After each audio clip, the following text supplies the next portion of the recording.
27. But before that, I'd been to jail. A Moncton man has been arrested this evening. Dan Martell. Dan Martell. Rehab. I had no money and no education.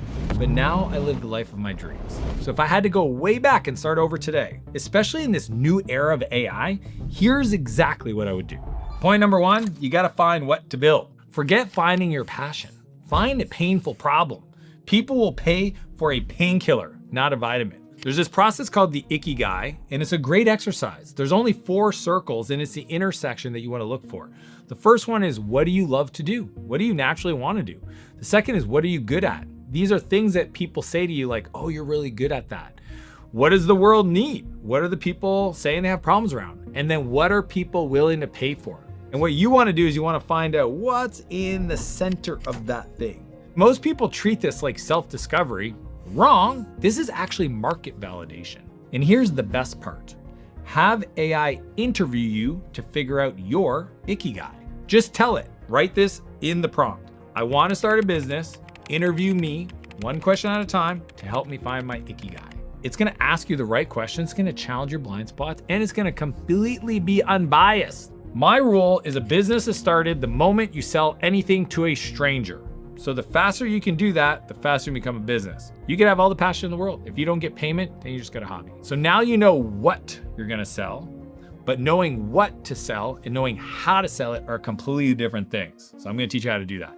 Point number 2, build your offer. You now got the idea. Now it's time to turn it into a real offer. See, nobody buys a tool. They buy a solution to their pain. The more acute pain you can identify in the market that you sell to, the more likely they're gonna buy. And the way we do that is by wrapping it up in an offer. The mistake people make is they make the offer too crazy, too confusing, too detailed. And what I've discovered a long time ago is a confused buyer never buys. So at this stage, there's 2 things you need to nail. First, your offer and your pricing. A great offer has 4 key components. The first is a clear promise. What is the transformation they'll get, not the features, often called the benefits.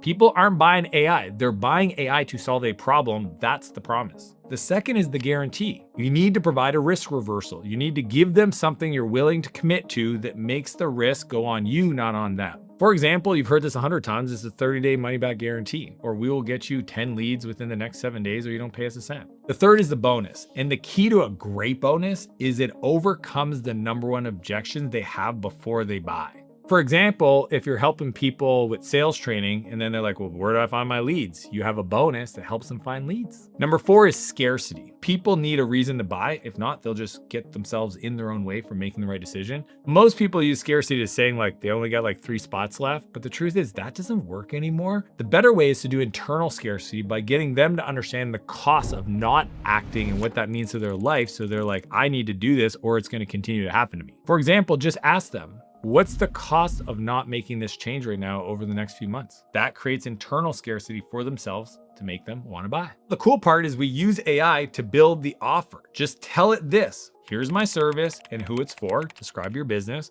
draft me an offer with a clear promise, a guarantee, 3 bonuses that handle common objections, and an internal scarcity angle. You'll now have a first draft of your full offer in minutes instead of weeks. The second thing we need to nail is our pricing. To nail this, you have to have 3 price points. You want to have a higher anchor price of something you're selling, usually 5 to 10 times more. Then you have your main offer in the middle. That's the thing you want to sell. The anchor price makes that look cheap.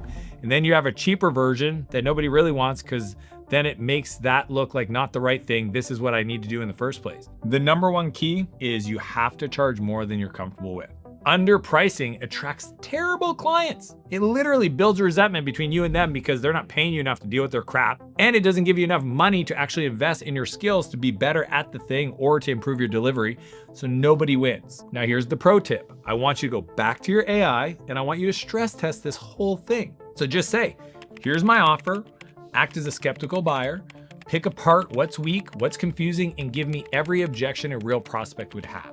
Then you ask it to fix every hole before you pitch anyone and watch the AI give you the play-by-play strategy. Now, if you want to make this even easier, I have my Sell by Chat playbook with my exact offer template. I use it across all my businesses and it's fill in the blank. You just put in your offer and it's done in minutes. It goes even deeper than a bunch of the stuff we'll touch on later in this video. But if you want that, just DM me the words YouTube offer on Instagram and I'll send it right over. Go get it and follow along. So now that you know what you're selling and you know how you're presenting it, now let's find the people you're actually gonna sell it to. Point number 3, we gotta find the buyers.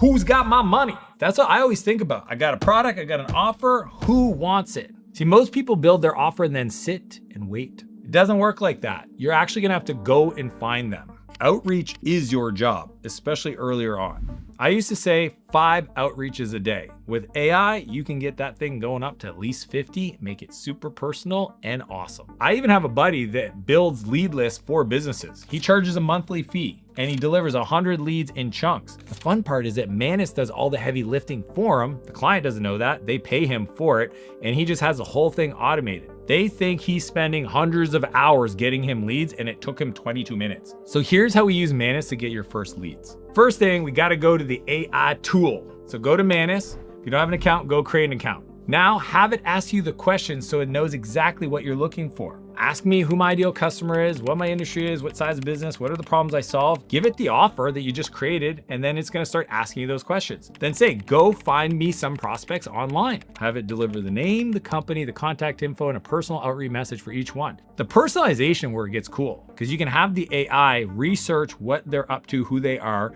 and mention something specific and nuanced and recent that only somebody that took the time to do the research could write about, which is gonna make the response rate go through the roof. Once it does that, just have it run it on a schedule. Maybe every day, maybe once a week, you can set it up and Manus will keep feeding you leads automagically. Now, if you wanna take this to the next level, I actually built a tool called Social Sweep because most people already know the people they need to know to actually get customers. They just don't know how to find them. So if you use the tool, you can scan all your social media contacts, your calendars, your CRMs, all the tools, and search through it to find people that are interested in this topic or could be buyers of this. And it will know what you're looking for and find the people within your network to tell you who you should reach out to. And if you use Social Sweep, because they're already following you, they're way warmer, so they're gonna be responsive when you send those messages. That will get you replies, introductions, referrals, and it'll get you starting to make some money. Now, do not start reaching out to them yet. Sure, you've got a list, but there's a few things that you need in place before you can have any real conversations. Point number 4, how do you sell? This is the question I get asked all the time. People are like, I got an idea, I know how I'm gonna build it, but what do I say to get them to buy? Sales isn't answering just questions. It's them answering their own questions. You're just the guide. A great salesperson doesn't talk, they listen. They shape the conversation, they shape the decision through the questions. Think of it like a staircase. The first stair is hell. It's where they're at right now and the problems they're dealing with. And at the top of the staircase is heaven. And what your offer is, what your solution is, are the steps to get them there. And what happens is you'll find some people are at different stages of that staircase. So some people will be at the bottom and they just need a longer conversation. Some people are closer to the top and they'll buy quicker. But regardless, it's questions that get them to evolve to the next step, until they say yes. But here's the pro tip. Don't ever sell somebody who's not ready to buy. You have to qualify, and you can only sell things to people that are a perfect fit to be a buyer. What I wanna do is walk you through my 9-box model for selling that I call the Rocket Selling System. The first thing is the setup. This is where we gotta prep. We gotta figure out who the person is we're talking to. And the cool part is with AI, you can have it do it all for you. You just give it the prospect's name and you ask it, here's a prospect, their name, their company, their role, so it knows who they are. Research them and give me a 1-page brief. What they do, what problems they're likely to have, and what do we have in common? Those uncommon commonalities could be the reason why they trust you over somebody else. The second one is the customer. And this is asking them about who they are. So if they're a business owner, who's your customer? How do you solve the problem? How long you've been in that role or how long you've been doing it for. You're building intelligence. They feel like you understand their context. If I don't feel like you know my problems, then I won't trust your solutions. The third is the decision. You wanna ask them, I'm just curious, what made you decide that now is a good time for us to have this conversation? Stop talking. It's kind of like when I went and I did a Orange Theory class. At the end, they held us back, my wife and I, and the first thing she asked me was, what did you like best about this workout? Well, I started talking about splat points and the equipment and how efficient it was. And then I sat back as I'm talking and I think to myself, she just had me sell me on me. I bought because that one question. The fourth box is results. For me, it's asking them to dream a little bit. Sometimes I'll say, in a year, we're meeting up at your favorite restaurant. I need you to tell me what we're celebrating from the work that we've done together. And I write those things down because that's giving me their desires. The fifth box is their reality. I want to know what they're dealing with today, that hell at the bottom of the staircase. What are you struggling with? What is it specifically? Is it this? Is it that? The more I can X-ray or MRI their situation, the more they're going to feel heard and seen. The person who feels that is going to buy.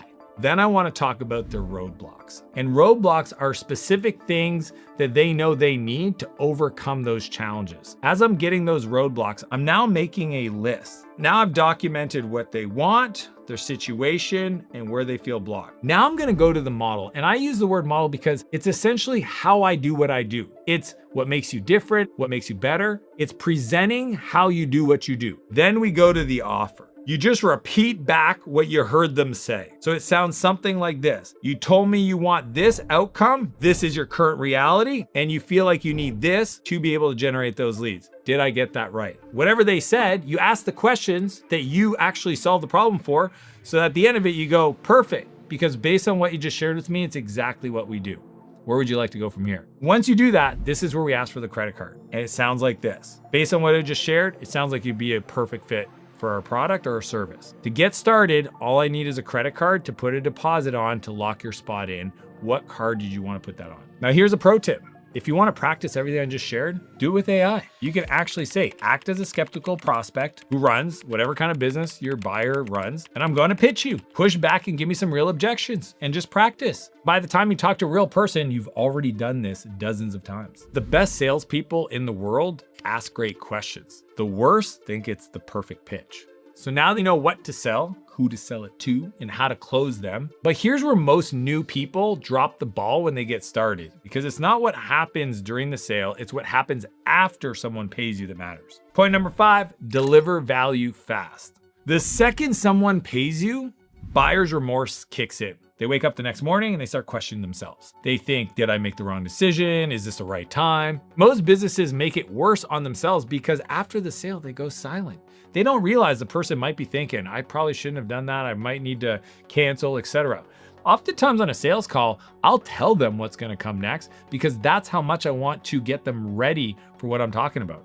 See, as soon as someone becomes a paid customer, it's how fast can you move to get them a win that will separate them, not only sticking around, but them bragging about you to everybody else. And that strategy is called time to first value, TTFV. If you can shorten it from days into minutes, they'll stay. One of my portfolio companies, Precision, does this perfectly. They take the onboarding intake, they do it all over voice using AI, and they auto-create a client's business scorecard in minutes. The results start immediately after signing up. And the best part is it doesn't take a person to do this. The client doesn't care, they just want to start using the software. So here's how you reduce your time to first value with AI. First off, have AI create an onboarding questionnaire. You can just give all your information to the AI and ask it to create the questions you need for a new client. Poof, it's done. Second is send that link to that questionnaire right after the client pays. So they got the email, check your inbox, is it there? Perfect, fill it out and we'll get you onboarded. The third is plug in their response into Claude and ask it to build a roadmap of their transformation. Meaning like, here's where they want to go, build me a roadmap. You can grab that and send it to the client so that they know that they're getting something right away to help them get the outcome they want. You can separate yourself from everybody else. I know people that get referrals from new customers before they ever even got value just because they're impressed with the onboarding. So now you know what to build, you've got your offer, your leads, you know how to sell it, and you know how to deliver it and get people value fast. There's only one thing left. Point number 6, go now.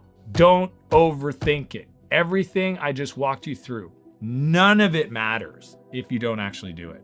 Most people get stuck in this world of preparing to get ready to do the thing. It's the wildest thing. Just start small, start messy. Every company I've ever started, what I started with isn't what ended up being the thing that really worked, but at least I got going. When people say to me, oh my God, Dan, you're so lucky. I've failed more times than most people have tried.